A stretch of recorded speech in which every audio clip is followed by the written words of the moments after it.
On est en janvier 2016. Qu'est-ce qui s'annonce là, pour les citoyens dans Sainte-Julienne? Bien, première des choses, on a déposé le budget le 21 décembre. Il a peut-être passé inaperçu, mais de toute façon, c'était bien annoncé. C'était juste avant la fermeture des bureaux, lundi le 21 décembre.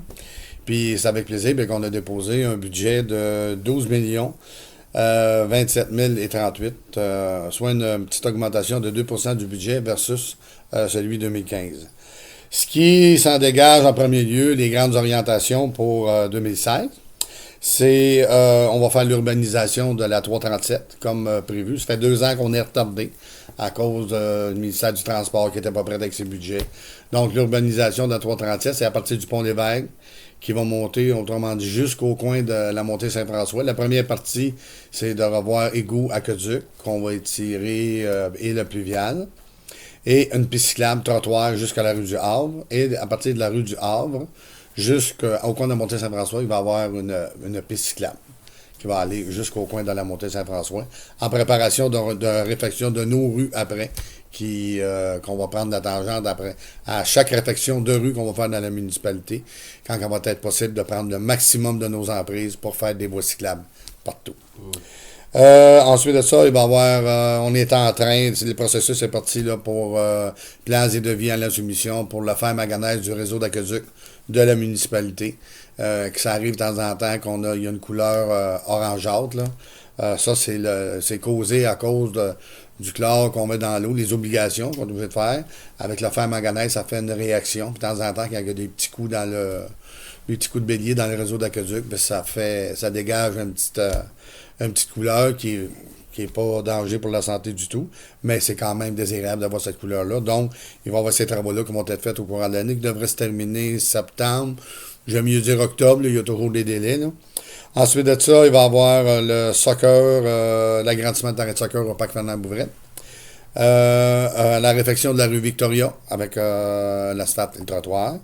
Le terrain de tennis qui devrait se faire aussi en 2016. Et ensuite de ça, on va revenir avec une brigade verte. On me dit une brigade verte, moi je me plais à dire que c'est une brigade brune, parce que la brigade verte va accentuer les efforts aux gens à ce qu'ils fassent le compostage, puis lui montrer un peu comment le faire. On va faire beaucoup de promotions là-dessus cette année, parce que c'est très, très, très important. Vous voyez, avec le dernier contrat qu'on a eu l'année dernière, les gens s'y ont remarqué, il y a une baisse du taux de taxe des ordures de 35 $ par année, si je me rappelle bien. Et tout ça à cause des efforts qu'on fait, et les efforts, parce qu'on a des ristournes au recyclage et au compostage, tandis que les déchets, c'est au poids. Plus qu'on en a, plus c'est pesant, et plus ça coûte cher à la municipalité. Donc, ce poids-là, s'il n'est pas dans les vidanges, s'il est dans le compostage, ça fait l'effet contraire, ça nous ramène des ristournes. Il y a quand même un coût, mais le coût est déjà, le frais fixe est déjà là. Ça nous donne des ristournes, ça nous fait moins de poids de vidange. C'est bien, bien, bien important. Fait que la brigade verte brune va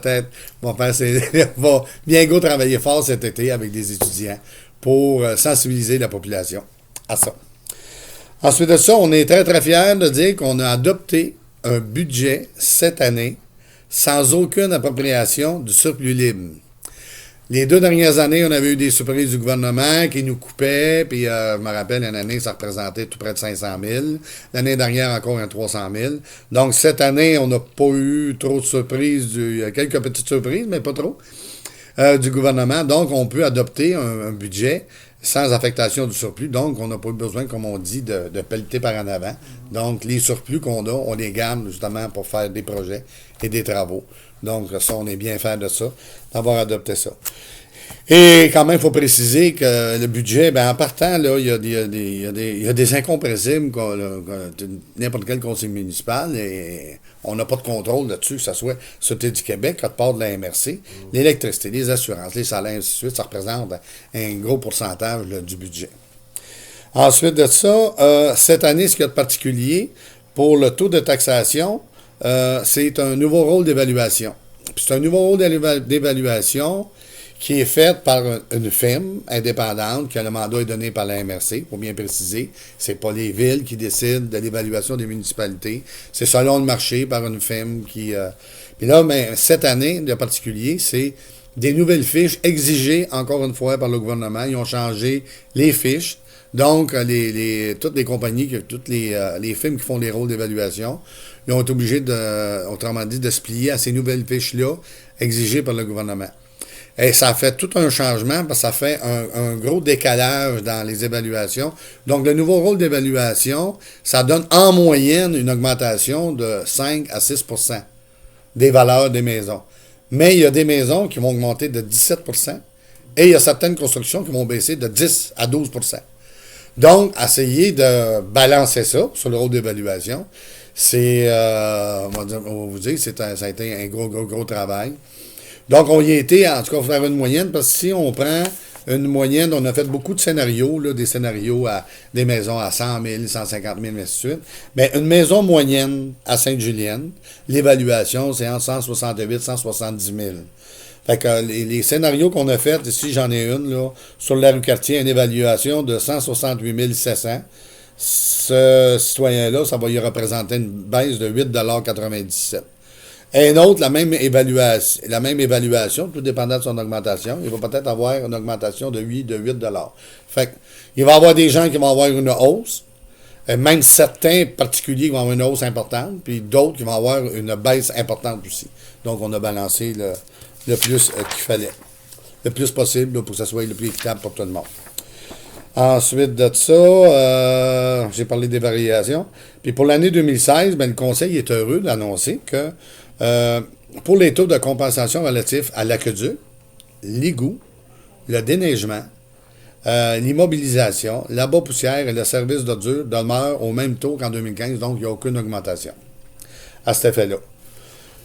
Et ensuite de ça, il y a les exigences du schéma de couverture de risque en ce qui concerne le service d'incendie. Ben, à tous les ans, il y a des exigences supplémentaires qui nous sont demandées dans le schéma de couverture de risque exigé encore par le ministère. Donc, nous avons augmenté de 5 $ par fiche, autrement dit la taxe. Il était de 77,85 $. Maintenant, elle monte à 82,85 $. Et après des années de négociations avec, en ce qui concerne Feu, la régie de police, on a finalement réglé, il y avait des poursuites, on a venu à bout de finaliser ça, et ainsi de suite. Donc, en 2016, aucune quote-part de la régie de police. Il y avait toujours une quote-part parce que on était toujours responsable du poste de police qui était loué à l'ESIC, que l'ESIC louait à la Sûreté du Québec. Mais que, autrement dit, les revenus était moindre que l'hypothèque qu'on avait payée, mais là, on a fini de payer le bâtiment. Donc, les argents qu'on collecte sont tous en revenus. Fait qu'il y a moins de dépenses. On est quand même serré, mais on n'a pas de quote-part.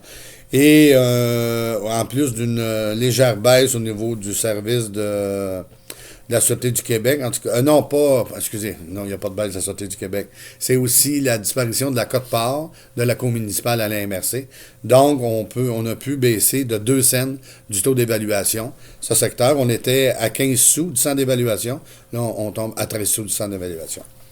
Et en ce qui concerne aussi l'évaluation, le taux, autrement dit, de taxation sur la taxation foncière, on baisse de 1 sou cette année versus l'année dernière. Et une autre particularité, en 2016, l'abolition de la taxe pour les chiens. Écoutez, maintenant, au lieu d'avoir, autrement dit, à tous les ans, des recenseurs qui vont passer pour la licence de chien, en 2016, ça va être prêt à partir du 1er février. On est en train de... le Conseil a décidé ça au budget. On est en train de faire les licences, mais tout devrait être prêt pour le 1er février. Les gens vont venir. C'est obligatoire quand même, la licence de chien. Elle est obligatoire, mais elle est sans frais. C'est bien important. Et il va y avoir, vous allez venir ici à l'hôtel de ville, autrement dit, donner le pédigré de votre chien, ainsi de suite.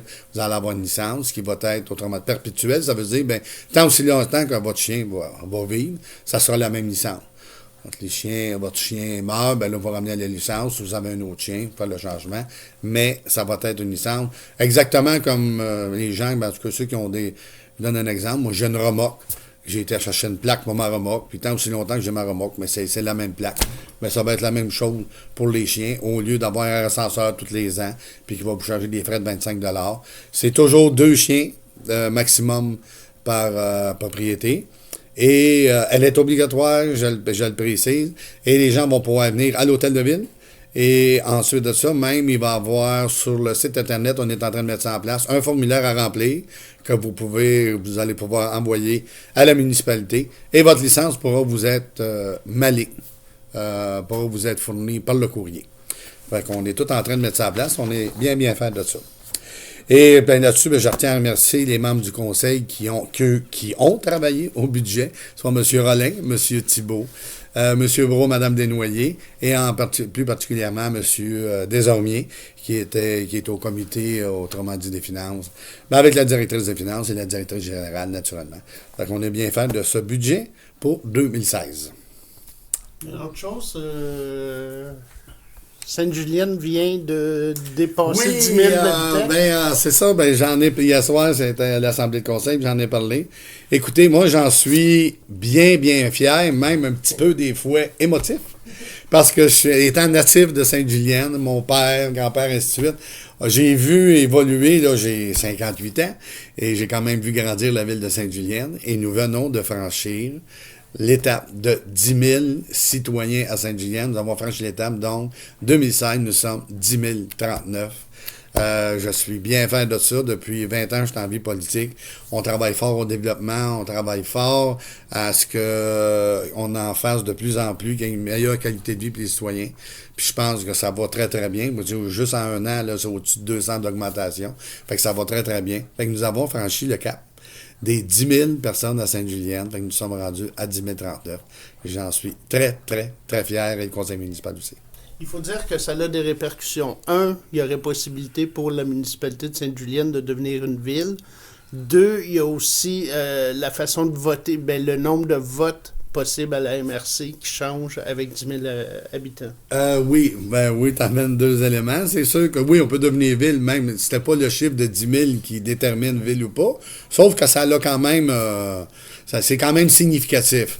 10 000 villes, mais de toute façon, ils sont en train de faire, autrement dit, le compilage justement du sondage qu'on a envoyé aux citoyens. Donc, on devrait avoir des résultats à la fin du mois là-dessus. Et c'est sûr qu'à la MRC, en haut de 10 000, mais là, au lieu d'avoir un vote à la table des maires, là, la ville de Sainte-Julienne va avec 2 votes. Fait que c'est un poids de plus, malgré que j'en ai assez comme ça. Mais c'est pas... mais ça donne un vote de plus, mais l'important surtout, c'est le cap, d'avoir franchi le cap du 10 000. Je pense que c'est un cap important dans une ville, dans le développement d'une ville. Là, ça change la dynamique. Tant qu'on avance, on ne recule pas. Et voilà. Bon, merci, puis bonne année 2016. Merci, puis bonne année 2016 à tous.